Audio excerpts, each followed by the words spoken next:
Hai semuanya, ini gue Mi Today. Kuli di era kolonial. Merasa jadi kuli lebih enak mana kehidupan lo dibandingkan para kuli di era zaman kolonial? Lo mesti nonton video gue supaya ngerti kehidupan mereka. Dan tak lupa bersyukur. Kenapa? Karena gue akan jelaskan di video kali ini. Sudah dari sejak zaman Sir Raffles disebutkan perbudakan, di mana Sir Raffles adalah sebagai orang yang sangat tidak setuju dengan perbudakan dan segala hal yang berkaitan dengannya. Sir Raffles melihat sendiri orang Eropa memperlakukan bangsa Indonesia sebagai mereka yang akan dijual sebagai budak, ditaruh di atas meja. Siapa yang menawar dengan harga tertinggi akan mendapatkannya seperti barang. Tahun 1902 ada seorang pengacara yang bernama Van den Brand membocorkan kelakuan Eropa yang dituliskan di pamflet yang dibagikan secara gratis yang berjudul The Millionaire with Delhi, Citawan dari Delhi. Pemerintah kolonial pun kemudian mengirim seseorang untuk menyelidiki kasus ini, namun kemudian kasus ini tersimpan begitu saja tanpa diselesaikan. Yan Beriman pada tahun 1987 menemukan file ini. Menurutnya, seperempat dari jumlah kuli yang ada di Delhi itu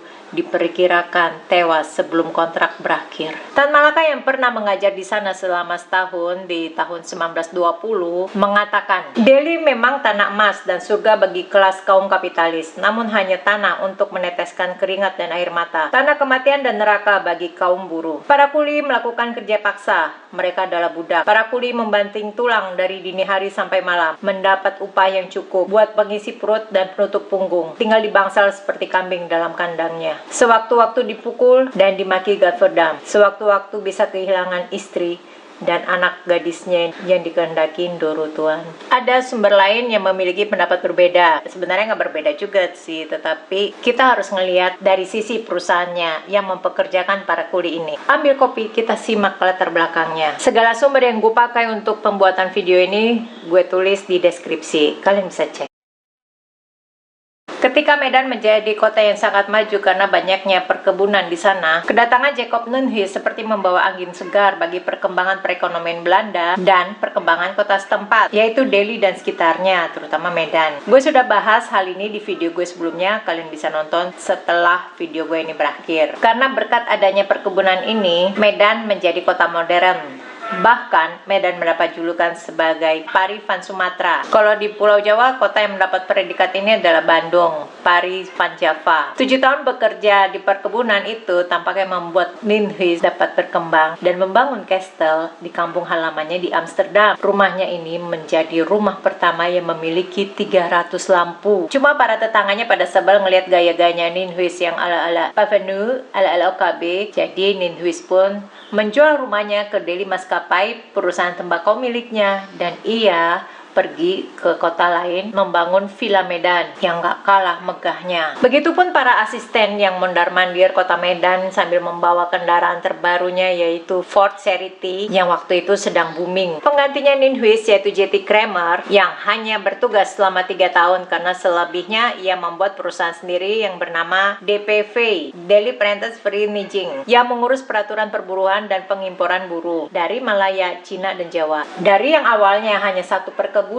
sampai dalam waktu 24 tahun tercatat ada 148 perkebunan tembakau di Delhi. Berkembangnya perkebunan ini diimbangi juga dengan kebutuhan tenaga kerja. Penduduk lokal tidak ada yang mau kerja di perkebunan, maka akhirnya didatangkan pekerja impor. Sampai akhir abad ke-19 pendatang terbanyak datang dari Pulau Jawa. Dan bukan cuma Jawa, India dan Cina juga. Terhitung pada 1930 setidaknya ada 26.000 kuli dari Cina, 230.000 kuli dari Jawa, dan 1.000 kuli dari India. Kebutuhan akan kuli ini meningkat seiring dengan kenaikan profit perusahaan tembakau dalam waktu 40 tahun. Hasil penjualan tembakau Delhi mencapai 2,77 gilder. Kalau sekarang 581 T rupiah. Karena banyaknya kuli dan juga pekerja-pekerja di sana ditambah dengan persaingan antar perusahaan yang saling bajak tenaga kerja ini, maka J.T. Kramer pun memikirkan setidaknya harus dibuat rules, regulasi informasi tentang perburuan dan perusahaan ini. Perlu dibuat adanya agensi, karena makin lama banyak kasus antara kuli dan perusahaan. Jadi perlu dibuat adanya semacam kontrak kerjasama antara kuli dan perusahaan ini. Chapter 2. Pengelola perkebunan yang sering disebut dengan planter memiliki kontribusi besar untuk membuat perkebunan di Tanah Delhi menjadi terkenal di Eropa. J.T. Creamer akhirnya pada tahun 1880 membuat kuli ordonanti. Peraturan ini menyebutkan bahwa para pengusaha kebun melakukan kontrak langsung ke kuli untuk bekerja penuh selama 3 tahun, juga untuk membayar utang transportasi mereka ke Delhi. Kalau ada kuli yang mau membatalkan kontrak, maka akan dikenakan sanksi pidana, dan majikan berhak menghukum kuli yang tidak patuh, malas, atau mencoba kabur. Selesai masa kontrak, gantian perekrutnya yang mengirimkan para pekerja ini kembali ke tanah asalnya, yang biayanya ini ditanggung oleh si perekrut. Kebanyakan setelah selesai masa kontrak, mereka para pekerja ini memilih untuk memperpanjang masa kontrak lagi, alias kerja lagi di sana. Mereka wajib bekerja 10 jam sehari, dari mulai pukul 6 pagi sampai pukul 11, lalu istirahat, lanjut di pukul 1 siang sampai 6 sore selama 7 hari dalam seminggu. Libur hanya boleh di hari ke-14 pada saat mereka menerima gaji. Di kontrak itu juga disebutkan selain mereka mendapatkan gaji, mereka juga mendapatkan ransom yang isinya seperti beras, ikan asin, minyak, gula, kacang hijau, sabun, susu, teh, garam, minyak tanah, dan kain bahan pakaian. Coba dilihat dulu tunjangan-tunjangannya. Dengan tunjangan seperti ini membuat kuli tidak perlu pusing lagi memikirkan urusan perut, karena sudah ditanggung perusahaan. Tidak ada catatan tentang pernah ada kejadian kelaparan yang melanda para pekerja perkebunan. Justru hal ini paling sering terjadi di Pulau Jawa. Dari sini dapat kelihatan kalau kesejahteraan para kuli itu masih lebih baik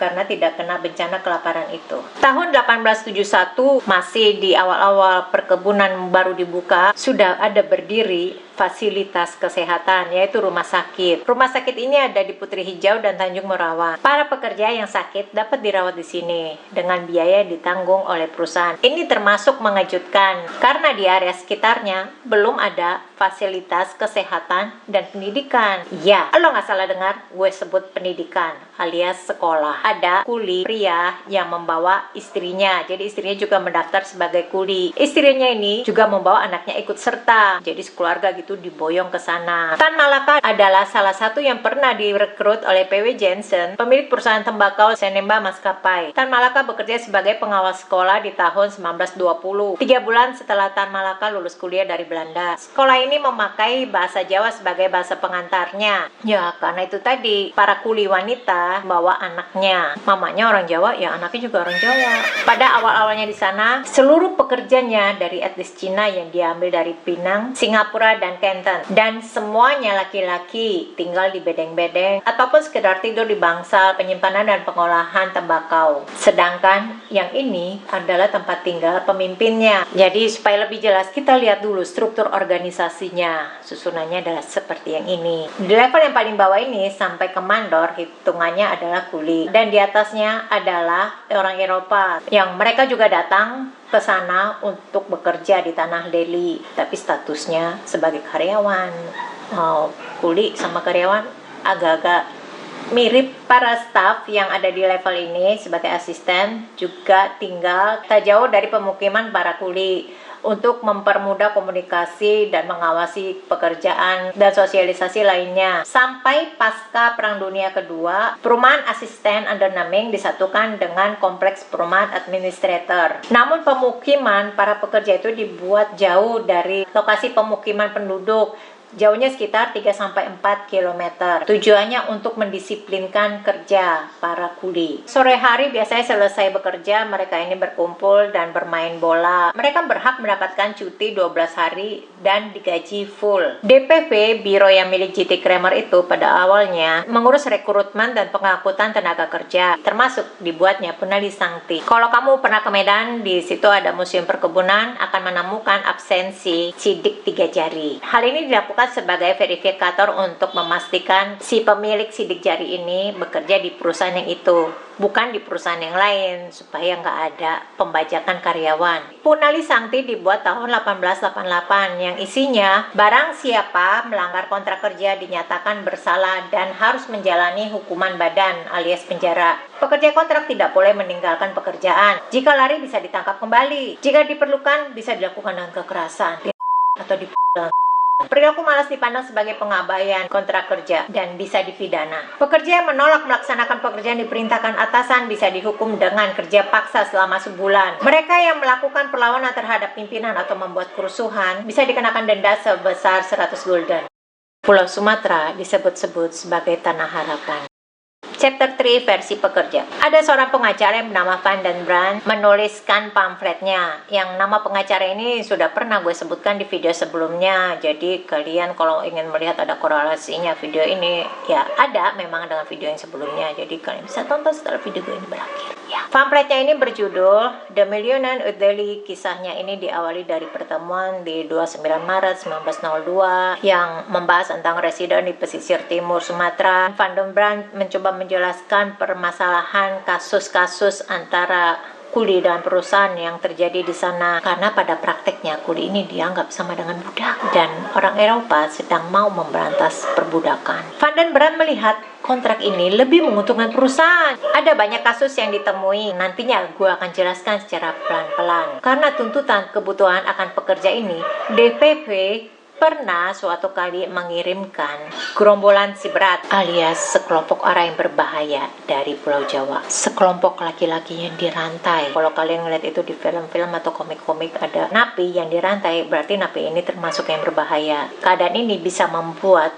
suasana kerja menjadi tidak kondusif. Jadi meminta DPV setidaknya lebih selektif dalam memilih karyawan. Para kuli bekerja setiap hari dengan jam kerja yang sangat panjang, tapi tidak diperbolehkan untuk beristirahat di saat weekend. Sedangkan para pekerja Eropa itu masih diperbolehkan untuk menikmati masa-masa libur mereka. Ada seorang kusir di sebuah perusahaan yang mengaku kalau ibunya baru saja meninggal dan ia minta izin agar diperbolehkan untuk cuti untuk mengubur ibunya. Tapi beberapa hari kemudian sang majikan mengetahui kalau si kusir ini berbohong. Kemudian kusir ini pun dibawa ke pengadilan dan ia dihukum kerja paksa selama 3 bulan. Artinya bersedia bekerja tanpa digaji, ataupun kalau digaji pun sangat-sangat kecil yang tidak manusiawi. Di lain kisah juga diceritakan ada perusahaan yang posisinya ini sangat jauh dari kantor inspektor. Jadi biasanya setiap minggu itu kasus-kasus akan dikumpulkan. Begitu juga dengan nama-nama pelakunya. Ketika harinya tiba, mereka akan datang beserta dengan mandornya. Mandornya ini membawa surat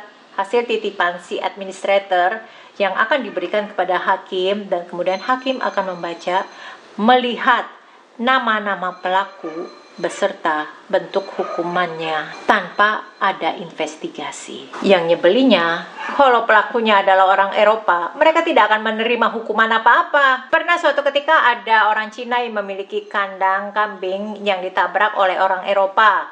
Kemudian orang Cina ini membawa kasus ini sampai ke Batavia. Dan di sana ketika diadili, orang Eropa ini bilang, "Kenapa saya dituntut? Sedangkan ada kasus A, B, dan C tidak dituntut. Kasus itu kan lebih penting daripada kasus saya. Jika saya dituntut, saya akan melapor kepada Dewan Kehakiman." Maka ia pun dibebaskan. Kalau tadi gue sebutkan di mana perusahaan memberikan fasilitas kesehatan, yaitu berupa rumah sakit. Di rumah sakit, supaya tertib, setiap pasien yang ada di sana, giginya akan dicabut. Kalau giginya dicabut itu kan nggak akan teriak-teriak ya. Mingkem terus megangin giginya yang sakit. Supaya nggak teriak-teriak protes. Supaya nggak teriak-teriak minta tolong. Van den Brand sendiri melihat ada 5 buronan Cina yang ditangkap, kemudian mereka pun dibaringkan di sebuah gudang dengan ditutupi kain di atas punggungnya. Itu adalah posisi mereka harus tengkurap. Mereka ini dirawat oleh administrator yang telah mencambuk mereka. Jadi mereka dirawat supaya 5 buronan ini tidak ngadu ke pihak luar. Kalau kasus ini sampai terungkap, akan ada sanksi yang akan diterima oleh administrator ini. Jadi administrator ini tidak mau. Seminggu sekali ada seorang dokter yang datang khusus untuk merawat mereka. Belum lagi ada cerita, ada seseorang saksi yang mengatakan kepada Van den Brand kalau dia ini sedang mau ke rumah seorang asisten X. Lalu pada saat ia ke sana, asisten X itu sedang pergi, jadi dia nunggulah di sana. Dan dia mendengar ada erangan seorang wanita di bawah rumahnya itu. Rumahnya itu kan ada kayak kolong gitu ya. Nah, terus dia datanglah ke situ dan melihat ada seorang wanita yang sedang diikat tanpa busana, dan ada pelayan yang memberitahukan mengapa wanita ini bisa sampai di sana terikat seperti itu, karena wanita ini menolak cintanya si asisten X, memilih untuk mencintai orang lain dari sukunya. Karena itu si asisten X ini marah, menangkap wanita itu, mengikatnya dan memperlakukan seperti itu. Bagi wanitanya bahkan diolesi sambal ulek supaya wanita itu tidak pingsan. Usia wanita ini kisaran 15-16 tahun, yang kalau di Eropa sendiri usia segitu dibilangnya masih remaja. Dan karena kasus ini, asisten X itu dipindahkan ke perusahaan lain, tidak dihukum. Karena kalau sampai ketahuan hal ini akan terjadi keributan, perusahaan menutupi kasus ini. Ada seorang inspektur Serdang yang sedang datang ke rumah sakit untuk menyelidiki apakah ada sesuatu yang terjadi di situ, seperti dia mendengar ada desas-desus hal-hal yang gak enak tentang rumah sakit itu. Jadi ketika ia datang sana, ia mendengar kesaksian beberapa pasien di sana kalau mereka itu disuruh oleh perusahaan tempat mereka bekerja yang diduga adalah perusahaan kopi milik orang Prancis, kalau kuli-kulinya itu malas, tidak mau bekerja. Jadi ya terserah deh oleh pihak rumah sakit mau diapain. Inspektur ini melihat kalau sebenarnya ya memang benar melalui pandangan matanya kalau para kuli ini benar-benar sakit. Kemudian dengan diam-diam inspektur sedang ini datang lagi ke sana dan melihat dari jeruji jendela sebuah bilik yang ada di rumah sakit. 2 laki-laki, 8 perempuan, dan 1 mayat yang sepertinya baru meninggal 24 jam sebelumnya. Semuanya dari Jawa. Tidak ada kesempatan mandi, tidak ada minum, dan tidak ada toilet. Kalaupun ternyata mereka harus buang hajat, mereka akan membuang kotoran mereka dan menutupinya dengan tanah yang mereka tutupi dengan tangan mereka sendiri dan mendorongnya ke lubang yang ada di bawah dinding, mendorong keluar. Ya, sepertinya lubang itu memang dipersiapkan sebagai toilet. Jika haus, mereka akan menukar jatah makanan mereka, yaitu nasi dan ikan kering, kepada kuli yang lewat yang membawa air minum. Yang tadi gue sudah jelaskan di mana beras dan ikan asin ini sebagai tunjangan mereka, dan makanan ini hanya diantar 1 kali sehari. Ketika ditanya kenapa mereka pasien-pasien ini dikunci dari luar, alasannya karena tidak ada yang mengawasi mereka, tenaga kerjanya kurang. Padahal alasan sebenarnya mereka takut kalau pasien-pasien ini sembuh, mereka akan bercerita keluar tentang apa yang terjadi di sana. Poroknya akan ketahuan. Bahkan pernah ada seorang perempuan yang sakit dan menderita, kemudian dirawat di sana dan meninggal 40 hari kemudian. Pihak rumah sakit itu sepertinya gak kaget mendengar kalau ada pasien yang meninggal, tapi justru kaget mendengar perempuan ini bisa sanggup bertahan 40 hari. Yang menyedihkan, ketika mati dan dikuburkan, malam harinya babi hutan akan menggali kuburannya dan membiarkan tulang belulangnya berserak begitu saja di lapangan. Tetapi ternyata begitu para kuli itu meninggal, mayatnya akan dibuang begitu saja untuk menjadi makanan babi-babi liar. Sehingga menjadi keinginan bagi para kuli untuk tidak mati di Delhi. Para kuli juga seringkali tidak menerima upah seperti yang dijanjikan. Mereka lebih memilih di penjara daripada bekerja di ladang. Sedangkan para kuli perempuan menurut kontrak tidak dibayar jika tidak bekerja, karena ada musim-musim tertentu memang mereka tidak memiliki pekerjaan. Ketika Van den Brand menanyakan hal ini, oleh asisten setempat dijawab, biarkan mereka mendapatkan uang dengan caranya sendiri. Ada cukup banyak orang Cina di perkebunan. Belum segala bentuk pelecehan dari para administrator di ruang kerjanya. Biasanya untuk membuat para kuli itu mau bekerja lagi di sana untuk memperpanjang kontraknya, seperti tadi yang sudah gue jelaskan di chapter sebelumnya itu, para kuli ini diberikan semacam kesenangan. Ada kesempatan untuk lempar dadu, juga prostitusi yang dilegalkan di sana. Sampai kemudian di sana pun dibangun tenda di mana ada pertunjukan wayang supaya orang mau datang ke sana untuk berjudi dan melakukan aktivitas dengan prostitusi, dan siapapun boleh meminjam duit yang uangnya akan dipotong dari tagihan terakhir. Meskipun tidak disebutkan dengan jelas, ini seperti kondisi implisit. Pinjaman akan diberikan kepada kuli yang kontraknya habis. Siapa yang tidak tergoda mendapatkan uang untuk dibuat hura-hura untuk menyenangkan hati?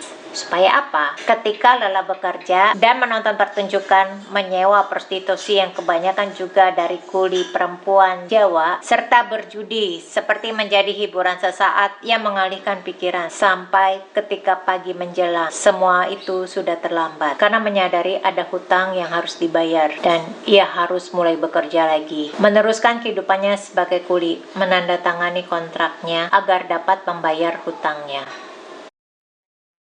Dari semua chapter yang sudah gue jelaskan tadi, semuanya benar adanya. Dari pihak perusahaan, memang pada awalnya memiliki niat untuk kesejahteraan, tapi yang lebih sejahtera adalah dirinya. Ada beberapa kasus yang gue nggak sertakan di sini karena terlalu menyedihkan dan banyak juga sih versinya, seperti jurnal hasil investigasi yang diterbitkan di Library Cambridge. Karena gue nggak punya akses untuk masuk ke sana dan membaca jurnal tersebut, terlebih karena mesti bayar, jadi gue nggak sertakan di sini. Tapi setidaknya kedua sumber ini dapat memberikan informasi tentang apa yang terjadi pada saat itu. Semoga hal ini tidak terjadi lagi karena kita adalah bangsa yang merdeka dan kemerdekaan itu adalah hak segala bangsa.